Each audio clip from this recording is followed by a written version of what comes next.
Bem-vindos. Estou recebendo o Sérgio Chimati, que é escritor espírita. Seja bem-vindo a Mulheres. Muito obrigado. Também o Franklin Santana Santos, que é médico geriatra. Olá, tudo bem? A Deise Gogliano, que é professora de Direito. Olá, bem-vinda. E também o Padre Zeton. Tudo bem? Tudo bem. Todos vão repercutir e conversar com a gente aqui sobre esse assunto que, como eu já falei, é bem polêmico. Mas antes eu quero chamar um VT. A gente fez uma reportagem a respeito. Eu convido vocês a assistir junto comigo. Vamos lá. Eu vou desligar o respirador. E você vai dormir.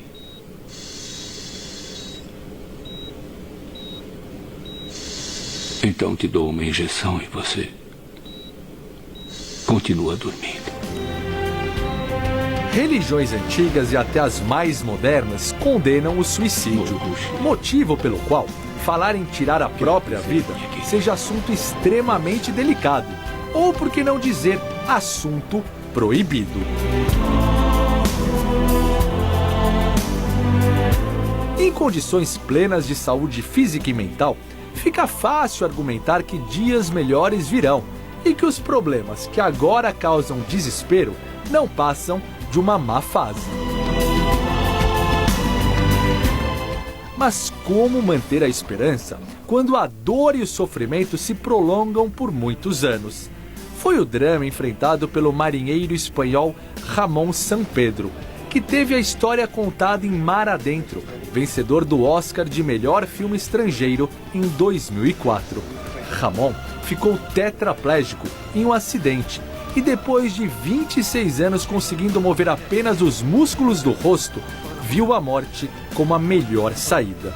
O marinheiro lutou por 3 anos para ter direito à eutanásia, ou seja, direito de provocar a própria morte. Usted insiste, ¿no es cierto? Sí, yo insisto en que me dejen liberarme del sufrimiento, ¿no? Diante da recusa dos tribunais, Ramón colocou em prática um complexo esquema de sua partida. 14 amigos realizaram pequenos atos que não eram considerados crimes, mas levaram o marinheiro à morte.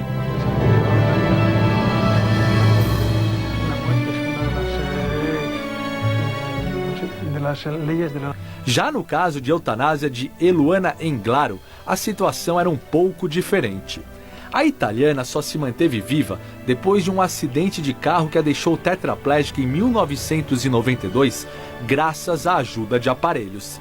17 anos depois da fatalidade, seus pais conseguiram na justiça o direito à eutanásia passiva, que é quando se suspende o recurso artificial que mantém o paciente vivo.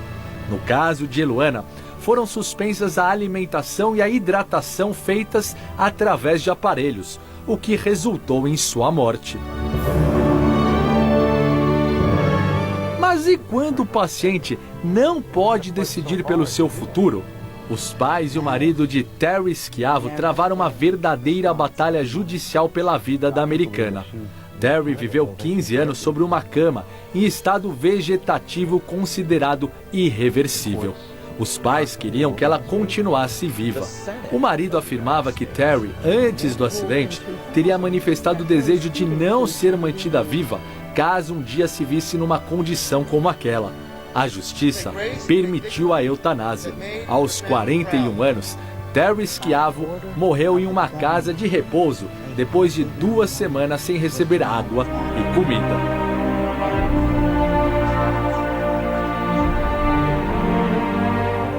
Estariam então todos os tetraplégicos condenados a uma vida improdutiva e infeliz? Stephen Hawking é considerado um exemplo de superação. Depois de concluir o curso de física em 1962, um grande obstáculo se impôs ao futuro do cientista. Ele é portador de esclerose lateral amiotrófica, doença degenerativa que enfraquece os músculos do corpo. Mesmo doente e se comunicando apenas através de um sintetizador de voz, Hawking é PhD em cosmologia e é considerado o mais brilhante físico teórico depois de Albert Einstein.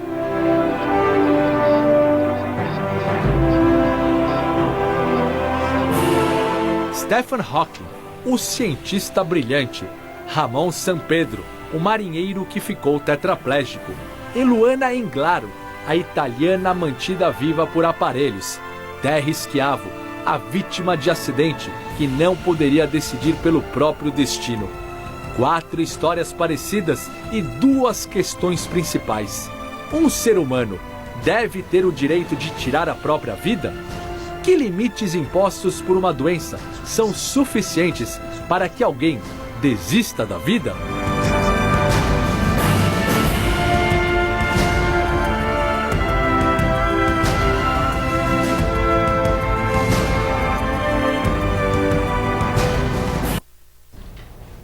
Um assunto, como eu já comentei, extremamente polêmico e que está em pauta, não só a eutanásia, mas também a questão de algumas mudanças com relação à lei do aborto, né, que estão sendo colocadas em pauta ultimamente para discussão, né, no Senado e tudo mais. Mas antes eu queria saber do Dr. Franklin, por favor, qual é a diferença entre eutanásia e ortotanásia? Bom, são 2 conceitos importantes que a população precisa aprender. A ortotanásia é você deixar que a doença que já vai matar a pessoa, siga o curso natural. Só que você não deixa de oferecer cuidados para essa pessoa, que a gente chama de cuidados paliativos. Ou seja, a ortotanásia, do ponto de vista ético, ela é aprovada pelo Conselho Federal de Medicina, associado com os cuidados paliativos. Essa, então, vamos dizer assim, você entende que a morte faz parte da vida e aceita isso como um fato. Essa seria a questão da ortotanásia. A eutanásia é você apressar ou abreviar a morte, a vida de alguém com fins misericordiosos. Ou seja, tem que ter essa especificidade, que você quer aliviar o sofrimento. Quer dizer, não é para matar por matar. Você quer matar, vamos dizer assim, abreviar a vida, porque você deseja aliviar o sofrimento. Então, essa é a diferença entre eutanásia e a ortotanásia. Tá. Nenhuma dessas hoje, eu gostaria de saber da professora Deise, nenhuma dessas questões hoje é aprovada e permitida por lei. A eutanásia, é bom, belo, em grego. Thanatos, morte. Até Hipócrates já falava em eutanásia, fala no seu tratado. O Código do Peru falou em eutanásia em 1828, primeiros códigos penais. A eutanásia é crime penal. Por quê? Hoje é considerada homicídio. Sempre foi, para qualquer ser humano. Vejam bem, a nossa Constituição Federal, ela protege, logo no artigo 5º, o direito à vida. Então o Brasil, e como todos os países civilizados, estão sob a proteção do direito à vida. Os direitos da pessoa humana estão consagrados no Código Civil, na entrada, chamados direito à personalidade, direito à pessoa, direitos personalíssimos, e assim vai. Sempre o primado de longo século do direito, da história do direito, é a proteção da vida. Não existe o direito ao suicídio. Ultimamente, nos últimos anos, o ser humano tem feito algo que não está ainda colocado bem, porque eles estão criando direitos do nada. Então você fala assim para mim: você não cria direito do nada, penso logo existo. Eu tenho direito de amar, tenho direito de morrer, tenho direito de nascer são. Da onde você está tirando isso? Da sua cabeça, abstratamente. O direito não vive do abstrato. O direito nasce da vida e para a vida. Você não pode criar direito porque você acordou de manhã e brigou com o cachorro do vizinho. Mas o Brasil está atravessando essa fase. Eu tenho direito de morrer. Eu tenho direito de ir até a esquina. Eu tenho direito de ser feliz. Então vai lá no fórum, faça uma petição e escreva: eu tenho o direito, no João Mendes, de ser feliz. E você obriga a dar a felicidade. Nós estamos chegando a uma alucinação coletiva, que as pessoas andam criando direitos do nada. O direito não tem nada a ver com a moral. O direito é algo jurídico, é questão de justiça do meu e do seu. Mas da onde você tira esses direitos? Da norma. Você não pode criar: eu tenho o direito de morrer. Porque se você falar isso, primeiro, está errado. Não se tira do nada as coisas.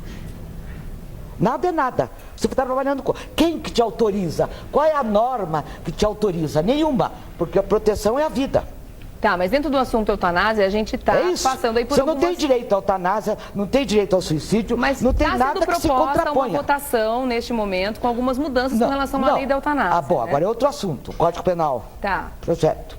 E quais são essas mudanças? O que está sendo proposto Bom, nesse o momento? que é criticável, houve uma mudança com o ministro relator, presidente da Comissão do Código Penal, Gilson Dipp, e uma comissão de juristas. Lamentavelmente, foi entregue o projeto do Código Penal ao Senado Federal para passar ainda para a Câmara e ser levado em lei, porque o nosso Código de 1942 já está velho, desgastado. Vários tipos de crime não estão tipificados ali. Bom, o que acontece, como falou Franklin, com o problema da eutanásia? A eutanásia foi crime. A Holanda permite, porque a legislação e a Constituição permite. Nós não. É crime. Bom, então, permite ali que o médico possa, com um atestado, junto com um colega, 2 médicos, vendo que o paciente está na iminência da morte, na inevitabilidade da morte, quer dizer, a morte vai acontecer, ele possa testar que é inevitável. Inevitável, toda morte é inevitável. Você não sabe o que é o morrer, você não pode falar da morte. É o desconhecido e é o fatal. É a única coisa verdade que nós sabemos. Inevitável, como que ele pode dizer para você 2 meses, 3 meses, 4 meses, 5 meses, 1 ano, 10 anos, 11 anos? Então é vago. Isso não deixa de ser uma eutanásia. Porque logo acima o Código Penal proíbe a eutanásia, com atenuantes, porque com um sentido de bem-estar, caridade, eu tirar o sofrimento de alguém, como se vê nos filmes, eu vou te matar. Isso é coisa de filme. Entendeu? O que está dizendo nessa proposta? O código proposta... é errado. Por quê? Ele está não sabe o que é ortotanásia. Não sabe. Orto é correto. É que nem dente. Eu vou consertar meus dentes. Eu vou no ortodentista. Correção de dente. Não é? É o correto. O que é medicina? Medida. Não é desmedida. É a questão do justo. Tá. Dentro da proposta que está sendo criticado é que um médico daria a autorização, 2 médicos, para que essa pessoa pudesse ser, enfim, fazer a passagem da forma como ela acha que deveria naquele momento, né? E isso está sendo altamente criticado porque, segundo alguns especialistas, isso deveria ser melhor julgado por uma junta médica ou por um número muito maior de pessoas. Agora, saindo um pouco do âmbito do direito e entrando no âmbito espiritual, eu gostaria de saber, para a Igreja Católica, como é que é vista essa questão da eutanásia? A Igreja, ela condena porque o princípio da Igreja é defender a vida, né, a favor da vida. E a religião, ela católica, ela parte do princípio da cruz, a dimensão da cruz. O Cristo que passa pelo crivo da cruz para salvar, a dimensão do sofrimento. O sofrimento que purifica a alma e que eleva a Deus. Então nós não podemos medir aquele leito e interromper essa dimensão espiritual, porque às vezes naquele momento ele está recebendo essa purificação para se chegar até Deus.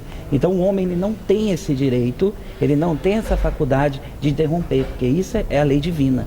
E o homem ele não pode interromper uma lei divina. Mas se a gente for pensar na questão do direito que o homem tem, o direito que o homem não tem, com relação à tecnologia que a gente tem hoje, e não tinha muito tempo atrás, hoje o homem tem o direito de prolongar também o sofrimento de uma pessoa com tanta tecnologia à disposição, com tantos equipamentos à disposição também. Por exemplo, algumas situações que hoje a gente consegue prolongar por muito mais tempo, se fosse alguns anos atrás, essa possibilidade não ia existir. Então, exatamente isso. No Catecismo da Igreja Católica, dos parágrafos 2277 até 22882, retrata totalmente a eutanásia, o que pode e o que não pode.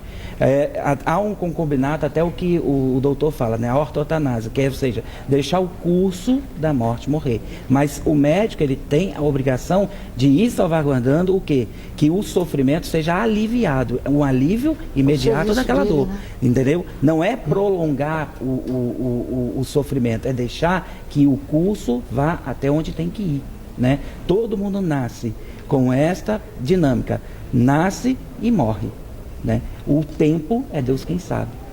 Há essa perspectiva de medicina, de avanço, que quer prolongar ou não, mas sempre é Deus que determina.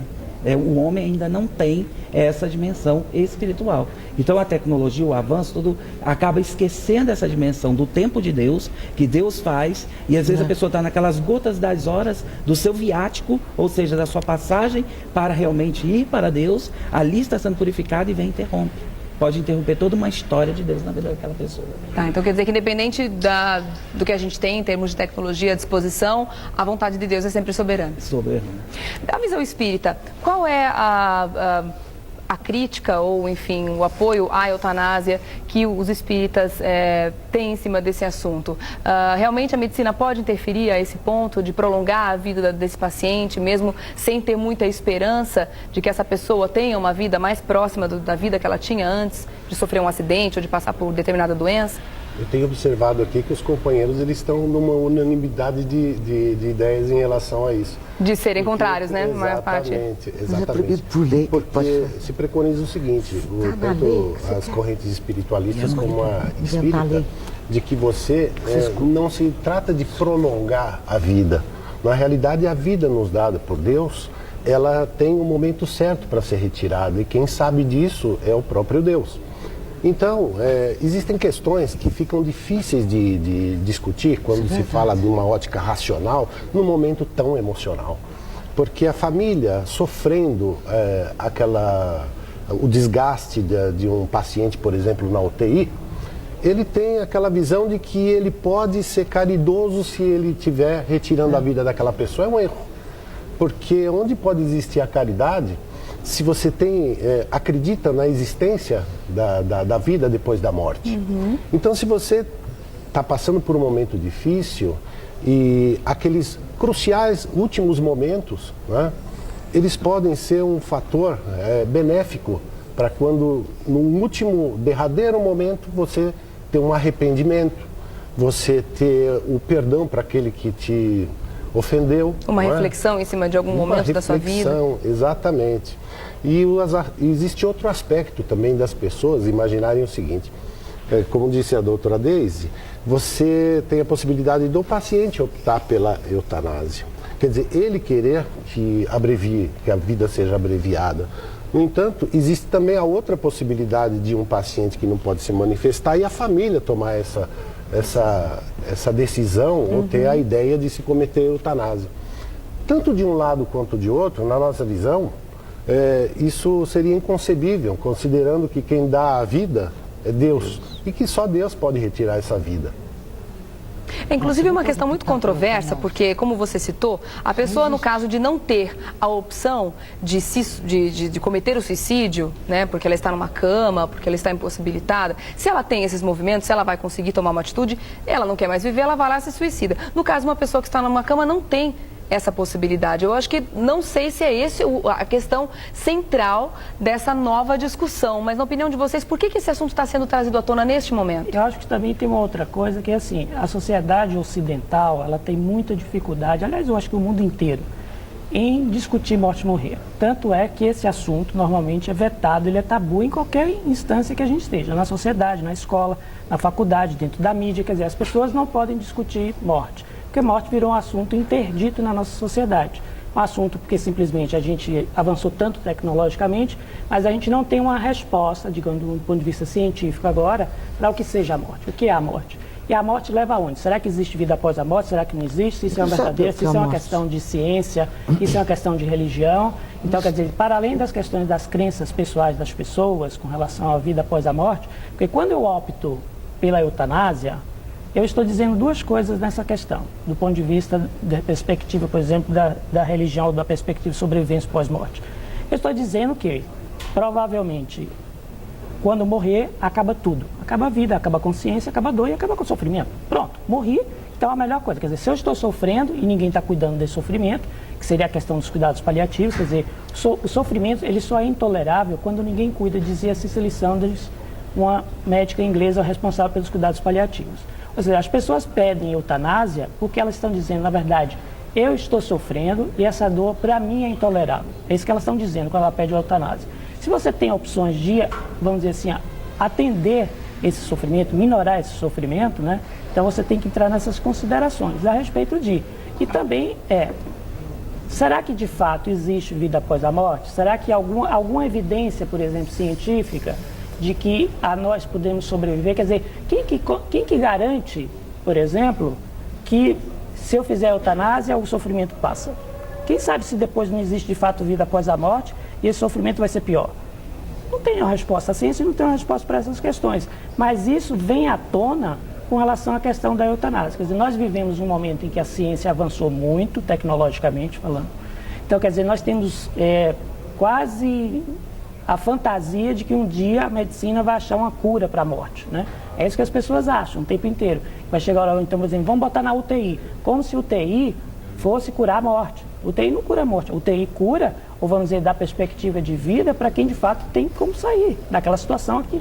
Só que a UTI não vai tirar a pessoa, não vai deixar a pessoa deixar de morrer, né? E as pessoas, muitas vezes, quando elas veem isso, vamos botar na UTI. Aí vem um conceito que você falou algumas vezes, por exemplo, prolongar a vida às custas do sofrimento, que a gente chama de distanásia, e que muitas vezes é praticada no dia a dia. Mas isso é por quê?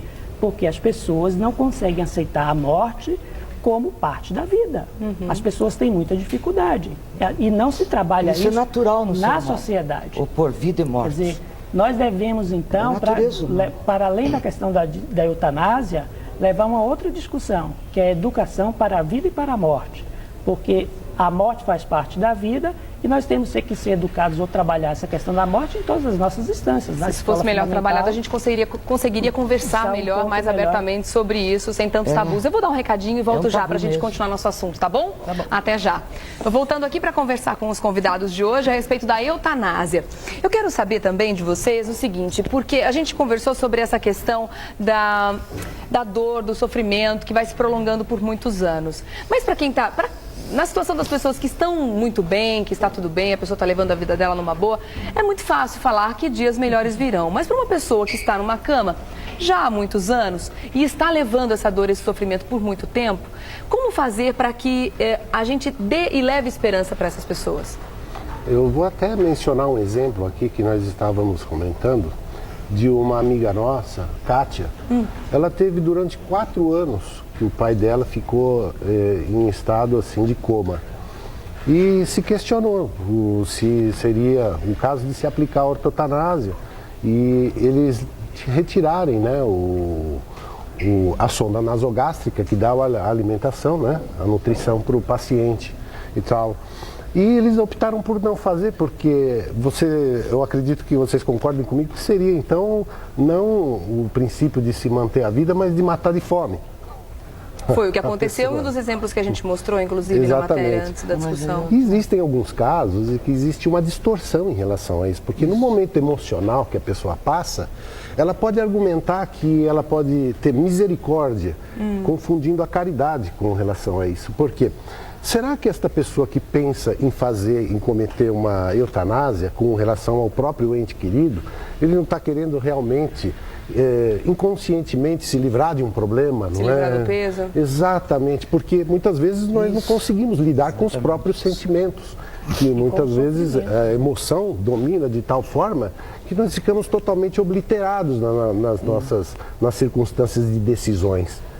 E até levando em consideração que você queira abreviar o sofrimento de alguém, como que você pode abreviar o sofrimento de alguém que na realidade você nem sabe se está sofrendo? O doutor até pode confirmar para mim que em determinados casos ele pode não ter consciência do que está acontecendo, mas ele pode estar passando espiritualmente por um processo de conscientização. Então nós estaríamos interferindo onde não nos é de direito interferir. Sim. Tá. Agora, dentro da doutrina católica, vamos supor que seja aprovada aqui no Brasil a eutanásia, estamos falando aí, de repente isso vai entrar em votação, pode ser que seja aprovado ou não sabemos ainda. Mas em países onde isso já acontece, no caso a Holanda, como citou a doutora Daisy, de quem seria a responsabilidade? No caso do paciente, aquela pessoa que está doente, que escolheu, isso na visão religiosa, de quem seria a responsabilidade por aquela morte? Da pessoa que escolheu ou do médico ou do familiar que praticou a eutanásia? A igreja ela vai sempre instruir para a vida. Se um paciente católico chegar nessa situação, procurar um sacerdote, mesmo com direito aprovado, né, pela Constituição daquele país, o padre vai aconselhar que ela não opte pela eutanásia, né? Mas mesmo que aconteça, todo mundo vai receber suas parcelas de culpa. Todo mundo, né? Dentro da fé, dentro da doutrina. Agora, o que eu posso também trazer é o quê? Essa discussão, ela vem para quê? Por um comodismo. O mundo hoje, principalmente capitalista, ele se converge para o comodismo prático.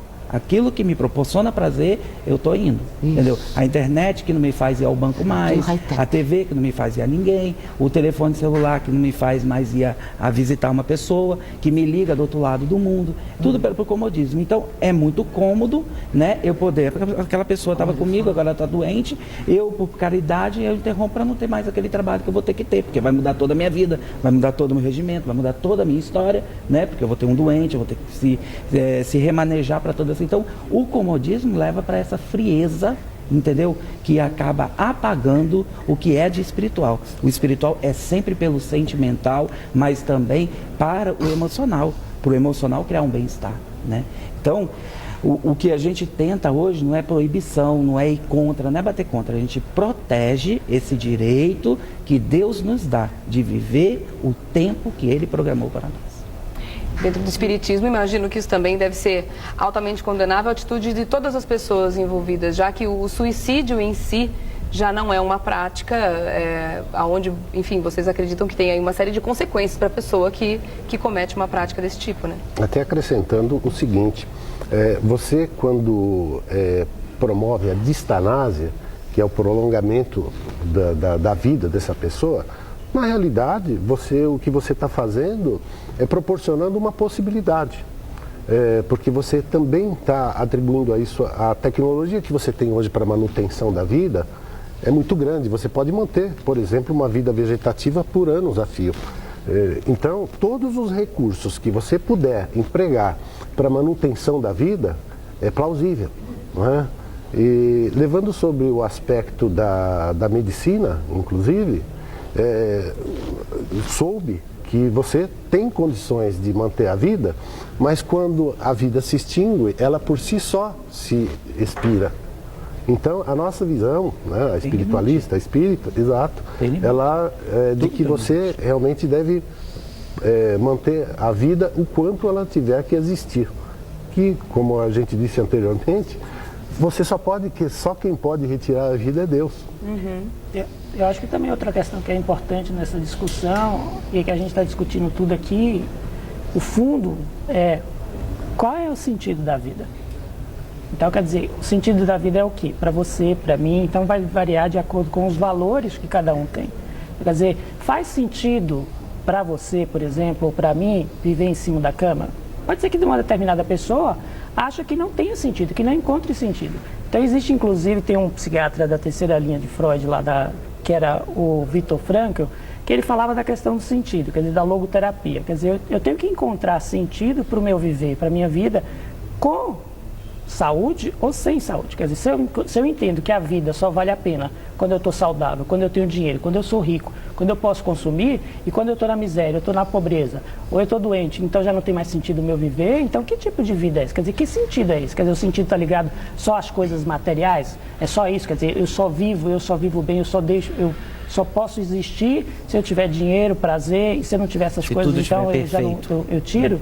Então, e como a sociedade, como o padre falou, capitalista, vai em cima desses valores, exatamente, que é o hedonismo, o prazer, das coisas todas, do materialismo. Então, quer dizer, a partir do momento que você tira essas coisas, esvazia-se, né? Quer dizer, uma vez que todo o meu prazer de viver, digamos assim, ou todo o sentido do meu viver era isso, e de repente eu não tenho mais isso, então, por exemplo, por que então continuar vivendo? Acho que é uma coisa que a gente repara mesmo. Eu acredito que quanto mais espiritualizada é aquela pessoa, quanto mais próxima de Deus ela está, mais ela aceita as condições que são impostas pela vida no dia a dia dela. Eu quero agradecer então muito a a oportunidade de conversar com vocês aqui sobre esse assunto. Realmente é um assunto muito polêmico, como a gente falou. Eu acho que está aberto ainda a discussão, porque como a gente já comentou, isso ainda vai ser votado, né? Então muitas polêmicas vão ser colocadas em cima dessa discussão. Então fica o convite para que vocês voltem também aqui ao programa. Infelizmente a gente não tem mais tempo para que nós continuemos aí nossa conversa, tá bom? Deixa eu agradecer então o Sérgio Chimati, que é escritor espírita, também o Franklin Santana Santos, que é médico geriatra, a Deise Gugliano, professora de Direito, e o Padre Zeton. Muito obrigada a todos, viu? Até uma próxima oportunidade, tá bom? Ah, perdão, deixa eu voltar aqui, ele me lembrou muito bem. Um lançamento de um livro. Tá aqui o livro falando nisso, eu preciso mostrar. Tá aí com você, Ali, Riquinho? Ah, tá aqui do lado, ó. Esse aqui é o livro do Sérgio Chimati. Eu tenho que fazer aqui a divulgação, porque o lançamento vai ser feito quando? Dia 25 de agosto, das 13 até as 17 horas, das 15 até as 17 horas, no Shopping Anália Franco. Tá certo. Espero vocês lá. Tá ok. Estaremos com certeza. Muito obrigada. Até uma próxima, viu, gente? Muito bom. É realmente um assunto que dá o que falar.